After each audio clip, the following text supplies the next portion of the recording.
So I'm going to put my other hat on as president of COSCA and ask Camilla Hellman, president of American Scottish Foundation, and Heather Mackenzie Haddock, who represents the Association of Scotch Games and Festivals, that's her other hat, to come up here, and together we're going to, as members of the Scottish Coalition, make the presentation of this year's award to Lord Dunrossil. So Camilla's got some magic words she's going to read, and then we're going to ask Andrew to come up and get his award. Today, the Scottish Coalition USA presents the 26th annual National Tartan Day Award to Andrew Morrison, Viscount Dunrossil, for his outstanding contribution as a leader and volunteer to our Scottish American community, both here and abroad. Viscount Dunrossil devotes untold hours to supporting and promoting Scottish American culture in the USA, from developing the outstanding Tartan Week Festival in San Antonio each year during Tartan Week to attending Highland Games throughout the US and Canada, serving on many leading organization boards, including COSCA and SHUSA. Dunrossil is United Kingdom Honorary Consul General to San Antonio, Honorary Patron of the American Scottish Foundation, and US Representative for the Standing Council of Scottish Chiefs. He's Clan Morrison's chieftain. Born Andrew Morrison in London, whose family was living in the Speaker's house in the Palace of Westminster, his grandfather was Speaker of the House of Commons, later Governor General of Australia. His father was Governor of Bermuda.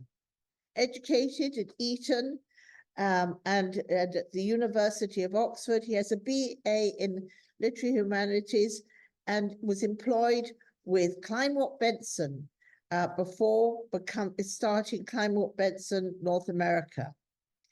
In 1990, he started his own business and in financial services. He's part of the National Institute of Consumer Credit and the Equitable Growth Fund Director to the present. Honorary Consul General, as I have mentioned, to Great Britain for San Antonio. And so it's our great honor to present you with this year's National Tartan Day Award.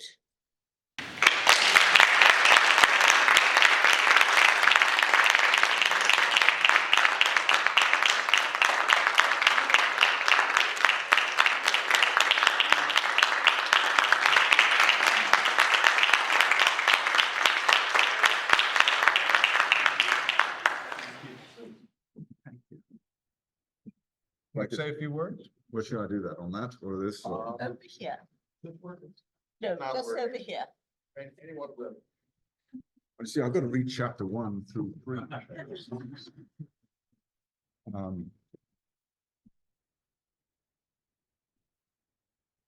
There we go. It's easier to stand up, I think, at this time. Wow, thank you very, very much. Thoroughly undeserved. It's amazing how many people write to you and say, oh, great, it's so well deserved. You know, they don't know a thing. But what's it? You know, the old adage about you can fool some of the people some of the time anyway. I know it's customary at a time like this to thank lots of people and give credit. But I'd like to blame somebody. I'd like to blame my father. My daughter Camilla over there, not Camilla Hellman, the other Camilla, is if probably familiar with this. I'm going to give you a quick quotation from the poet Philip Larkin, which I will clean up for the purposes of this audience. They mess you up, your mum and dad. They may not mean to, but they do. They give you all the faults they had and add some others just for you. And I used to be a perfectly happy, very selfish international banker. And then one time when my father was in Bermuda, I went to stay with him for a week and brought 2 other equally selfish, happy bankers along with me. And we were sitting down having a glass of something Scottish in the evening with Dad. And he says, oh no, why is it that all the best minds of your generation, all they want to do is go and make money for themselves. You know, in my day, we believed in service. We believed in public service, and I said, you know, I get it. You know, you're governor of Bermuda, and Granddad was Governor General of Australia, but there's nowhere left to govern anymore. I mean, you've given away the entire empire, which was the right thing to do. I don't fault you for that, but now we've got to find a real job.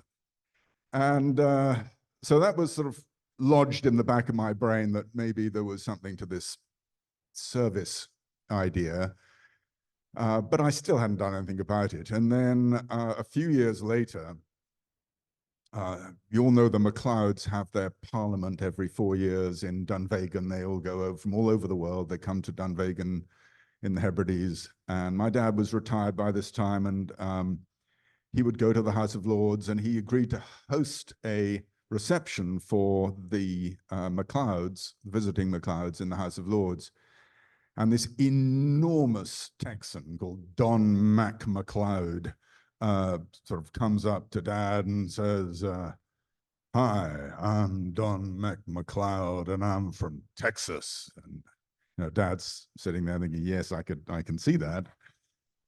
And he says, "You know, we're starting a Highland Games in San Antonio." And Dad perks up and says, "I have a son in San Antonio who's got nothing worthwhile to do. I know he would love to get involved in your Highland Games." Volunteered me to help with the Highland Games, but I'd never even been to a Highland. So I found myself convening a tent for the Clan Morrison at this first San Antonio Highland Games, and going on a board of the Highland Games when I'd never even been to one. Anyway, I've sort of more or less recovered and brought my kids along to the games, and they all got hooked. And things were going along quite nicely. And then Dad did the third really selfish thing, and that is that he died. And he, as one does, you know, he went off swimming in the Canary Islands with two merry widows from the Hebrides, and swimming one day and dead the next. And he was only 73, which I now understand is incredibly young. And the result of his thoughtlessly doing that is that I ended up with a title, and the result of his thoughtlessly doing that is that I ended up with a title, and suddenly doors were opened to me, and opportunities were presented to me. And one of the first of these is I tried to work out how I could keep my US business identity and my contacts and my driver's license and so on under the name of Andrew Morrison, but get a UK passport changed now to say Viscount Dunrossil, which is what my... And I had gone to discussions with the Consul General in Houston, and they said, "Well, we don't know how you can do that." And then they came back and said, "Well, tell you what, could you be the honorary consul in San Antonio? Then it's your problem, you know." So, so it was Dad's fault that I ended up doing the consular stuff, which I suppose I've now been doing for a little over 20 years. And then I took Camilla up to Colorado one time, and we went to the Estes Park Highland Games. And the Lord Lion was over for that, and the Society of Scottish Armigers had a tent up there, and we were just going around the various places, and they said, "Oh, you know," I said, "What's an armiger, basically?" And they said, "Well, someone with their own coat of arms." I said, "Well, I've got one of those." And they said, "Really? What's your name?" "Oh, would you like to be a member of the Society of Scottish Armigers?" And then I made the mistake of going to Scotland with the family on a vacation, on a trip, and they elected me chairman while I was away. So be careful of these volunteer organizations. And then somehow, for some reason, the Earl of Caithness, who was the convener then of the Standing Council of Chiefs, decided that I should go on the Standing Council of Chiefs. I said, I'm not a chief, but he said, never mind, you have supporters on your arms, that's enough. And we want somebody in the United States, and you're there. And I got interested in heraldry because of the armigers, and I end up on a panel at a Cosca seminar in Loch Norman, and John Bellassai will remember this particular occasion. And for some reason, all disasters happen, and the president of Cosca at the time decides she's not even going to show up. And there's a panic, and John has to step forward. I think everybody else stepped back, leaving John there, and he agreed to take over Cosca on an interim, temporary basis. And everyone's going, and I agreed to go on the advisory board because it was the only way I could avoid going on the full board and actually doing anything. And so, then there's Cosca, and then, down the road, I get asked by Camilla to become an honorary patron of the American Scottish Foundation, and then go be a director of SHUSA, Scottish Heritage USA, and I think I've got almost the full house now. And it's been, I should have learned about Americans by this time, that they're very good at asking you to do things. And I had never quite mastered the no word, the other N word.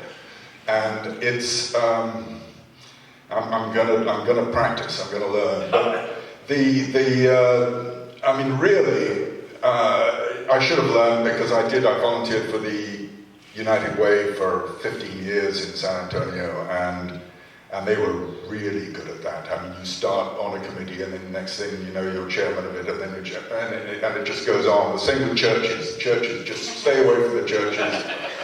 They, next thing you know, you'll be treasurer, and have to ask people for money, and you don't want to do that, I assure you. Anyway, it's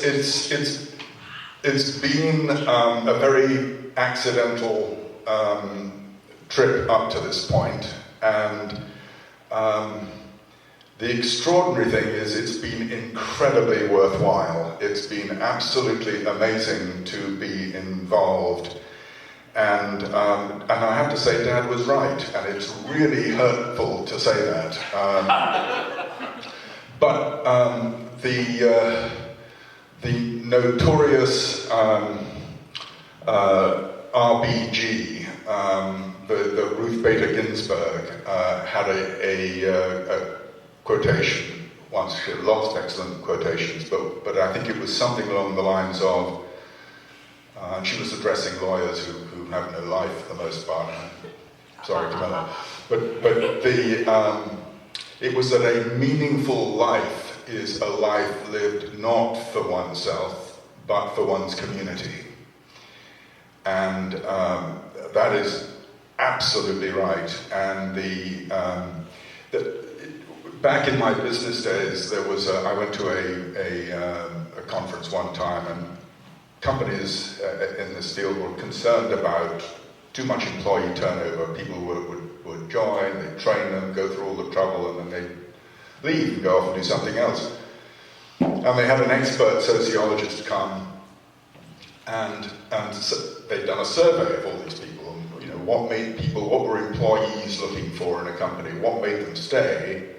And then they asked employers what they thought employees wanted. So the employers all said that the most important things that we have to do is, pay them a lot, give them vacations, and healthcare, and everything was money. They asked the employees what mattered to them, what would make them stay with the company, and they said believing in the corporate mission. And that's the secret to a happy life. So now I'm turned 70, I can stand here and say, children, but the secret to a happy life is, amazingly, Dad was right, you find something to believe in, and you believe in the corporate mission, and it's wonderful. And the experience of doing this has been amazing. So what is the mission? What is the mission that excites me? It's not just, in a narrow sense, I'm sorry, Ailey, it's not just Scotland.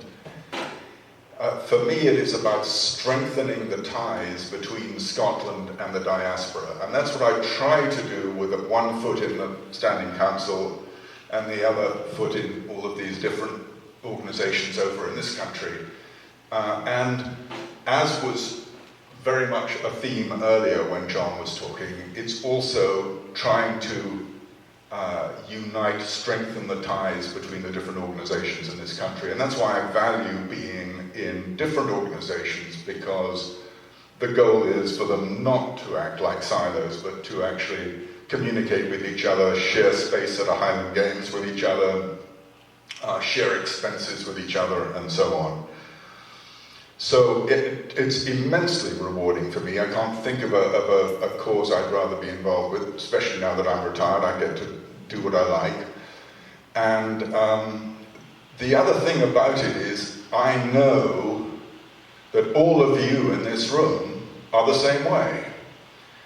You have spent your lives also, to a large extent, in the service of the same cause, and you get it. And it's really particularly gratifying to receive an award like this with all of you here, because as the notorious RBG would say, you are my community, you are my family, you are my clan, in a sense, and it's incredibly gratifying. You get the value of heritage, of what we try to do together to understand where we come from. Very quick story. When I was in high school, a friend of mine called Robbie Lloyd George pulled me aside one time and said, "Do you realize, Andrew, that you and I share something very special that nobody else in the school does?" And I said, "Well, what? I mean, our grandfathers were in politics. You know, everybody here," he said, "was in politics. That's not it." No, we know within a few square miles exactly where our families lived for over 1,000 years. And that means we know exactly who we are. And most people don't get to know that. And it's been an incredibly sustaining force in my life ever since. And one of our missions, I think, is to help other people arrive at something like the same sense of awareness of who they are by understanding where they come from, especially if they come from Scotland, which of course would put them in a very fortunate minority in this country. Just to close, I began with a short quotation from a poem, and I'll try to pretend that the whole subject has been elevated at that level, and leave you with another little quotation which I think sums up my priorities and I hope and I suspect many of yours. Our task, therefore, as poets and parents, is to stand in between the past and the future. It is first, like the doctors, to do no harm. First, to ensure that nothing that reaches us fails to be passed on. And second, to unblock channels that can still be breached and refloat whatever was beached. And third, and only third, each may presume to add some tune of his own making. Thank you all very much indeed.